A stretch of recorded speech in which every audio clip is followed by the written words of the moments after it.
What's up, bitches? How's it going? Another day, another recipe. Today we're gonna do traditional spaghetti and meatballs. This is like the old school kind.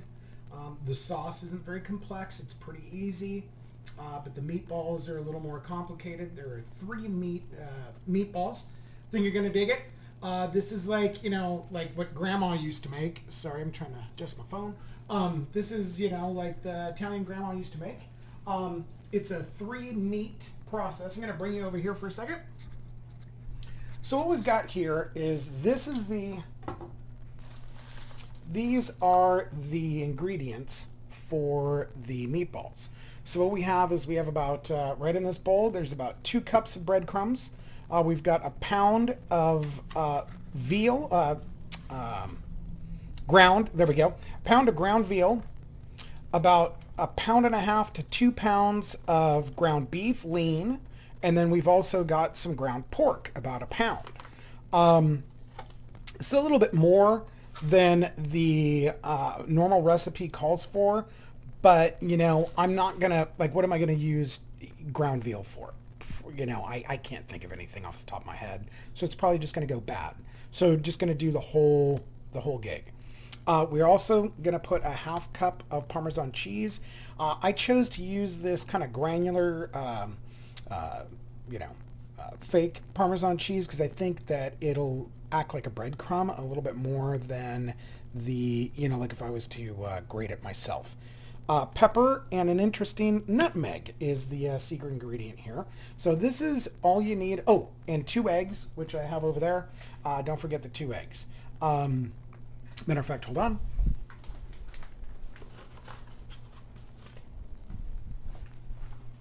There we go. So that's all you need for the meatballs. Now for the sauce, super simple here. So what it generally calls for is parsley, but I don't like parsley, so I'm not going to use it. So I'm going to switch it out with some basil, oregano, and a little bit of Italian seasoning, not too much. You have 2 cans. And this is a whole onion.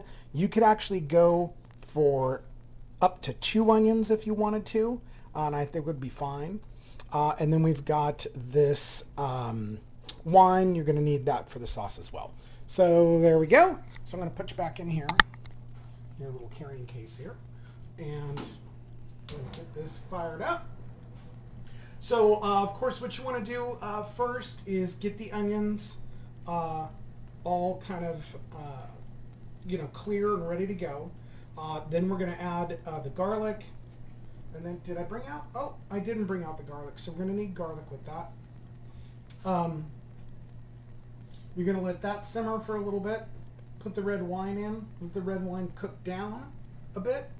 And then you're going to throw all the other, basically the crushed tomatoes. Now, I took the crushed tomatoes and the puree just for the heck of it, because I wasn't sure what the consistency would be.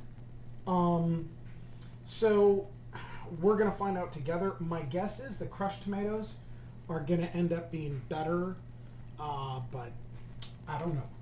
So of course you want to get that pan hot. The way you can tell is when your oil starts really moving, kind of like water. Should be good to go. You can always throw a little trial guy in there.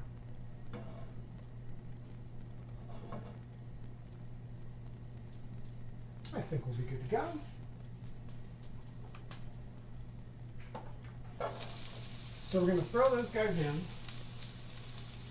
And while those guys are cooking, we're going to start on the meatballs.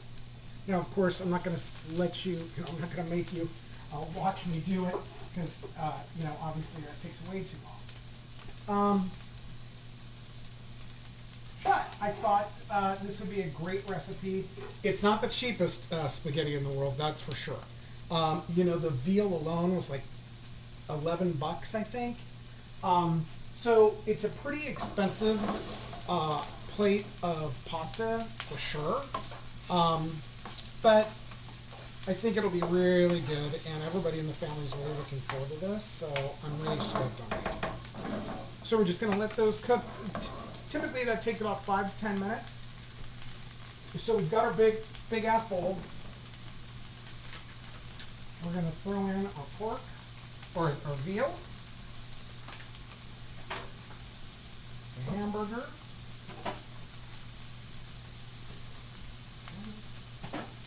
and the pork. It helps take the paper out.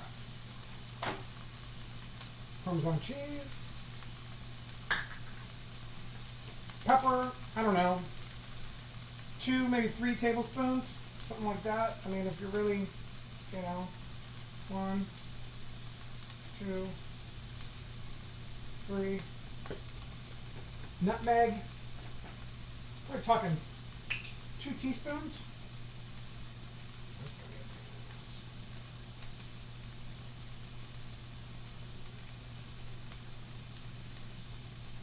Go with about 1.5 on that.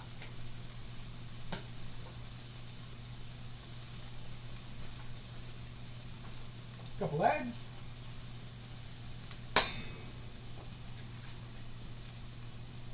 Now, if you're like me, I hate doing this part. I wish I had some surgical gloves because I hate getting my hands all full of nasty stuff. But it's the way it's going to go. So I would suggest give these a quick flip. Down.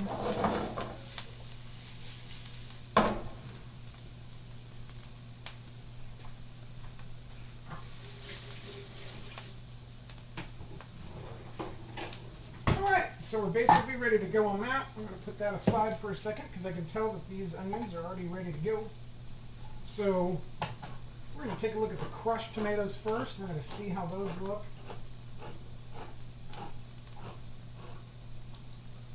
You gotta get that garlic.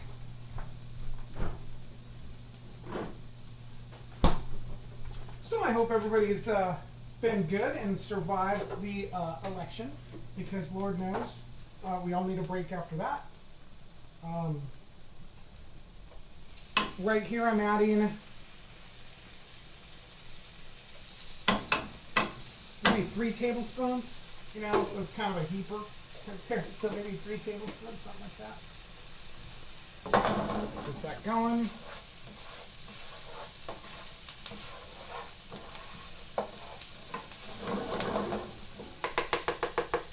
smells awesome. About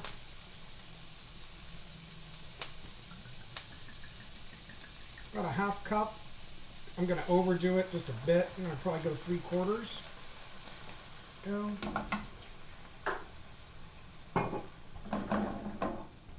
Okay, now what I'm gonna do with this is I'm gonna let this kind of simmer down. I don't want it too liquidy. So I want to sit this one out a little bit. So I'm gonna let that kind of cruise there. Probably turn it up a little bit more. So what I'm looking for is just kind of reduce that down so I can reduce the flavor down. So it won't be like a glaze or anything like that. I don't want to get it that far. Like I don't want it sticky. But I do want some nice flavor concentration. So while that's happening, we will do these guys, and actually we'll do this now. I'm going to put in my oregano,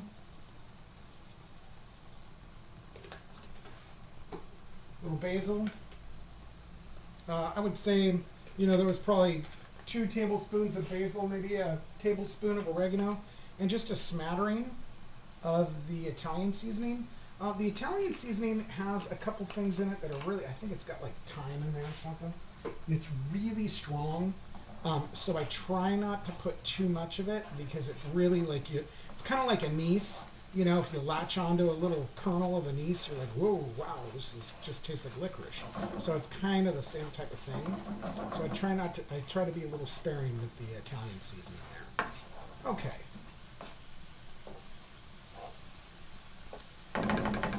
Okay, and as you can see now, it's kind of like almost like a relish type of thing. And that's about the right consistency that I'm looking for from the wine. Maybe a little bit more, a little less water in it, but it's really close.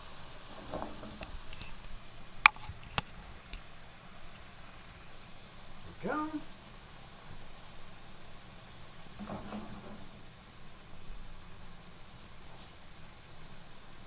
Okay, now we add the tomatoes. That's about right. See, now these were the crushed tomatoes, and boy, if you look at that, that doesn't look, you know, like for instance, look at the thing on the, see how that looks a little chunkier, almost like a salsa? And then look at that. See, that's definitely like a sauce. You know, that, I mean, that's pretty smooth. So I'm curious to see what the difference between this and the tomato sauce is going to be.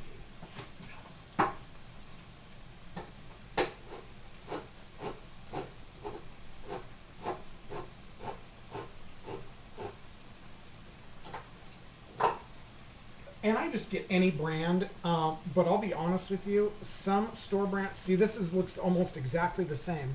It's just slightly smoother. See that?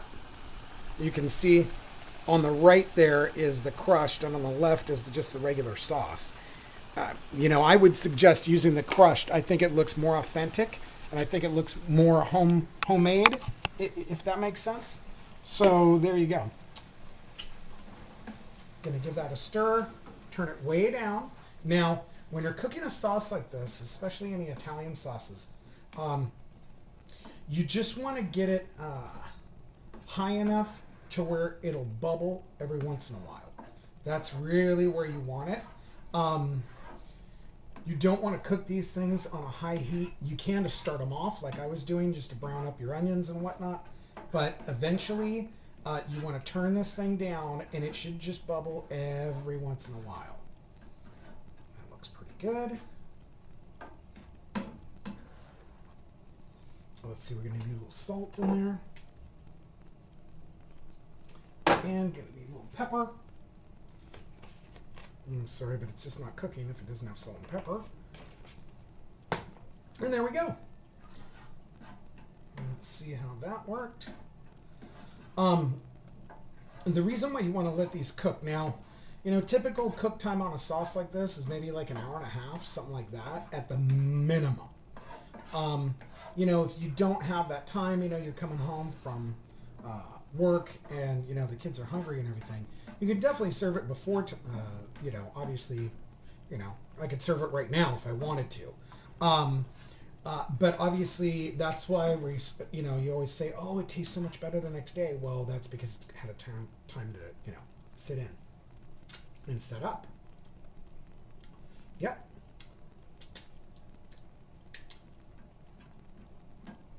That's pretty much it right there. Can I add a little more wine?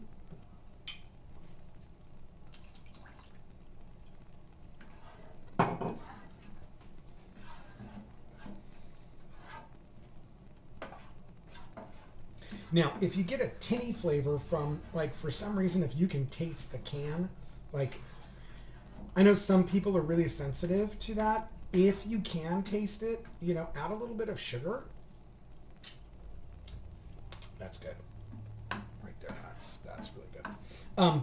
Add some sugar to it, and or honey, and that'll kind of knock that flavor out a little bit. The sweet always helps with that, like, tinny kind of almost minerally type of flavor. So if you ever do get that, you can do that. Okay, I'll be right back with the meatballs done. Okay, people, and we're back. Wanted to see, let you guys see. So that made about 24 golf ball size meatballs, and then there's still about a third of it left. So just a little FYI, you know, you could put this in a pot and get a few more in. But there you go. So that's the sauce. And of course, one of the things I was going to mention is when you try the sauce initially, you know, you're going to be like, it's missing something. It's missing something. Well, the meatballs, that's what it's missing. So once this cooks out, this should be stellar. So a lot of times you're like, I don't know, you know, the sauce doesn't quite taste right. That's because you haven't tried it with the meat in there. So what you're going to do now is going to cover this puppy, let it sit for about an hour and a half on low. You know, I'm just going to bring it up to, like I said, just a bubble. Like right now it's a little too static. I want it just a little bit bubbly. You know, I think the what was it, like a bubble every couple seconds or something like that, I think is where you want it. So I'm going to do that, and we'll be back after it's all done. Hope you guys have a great day. Be good humans.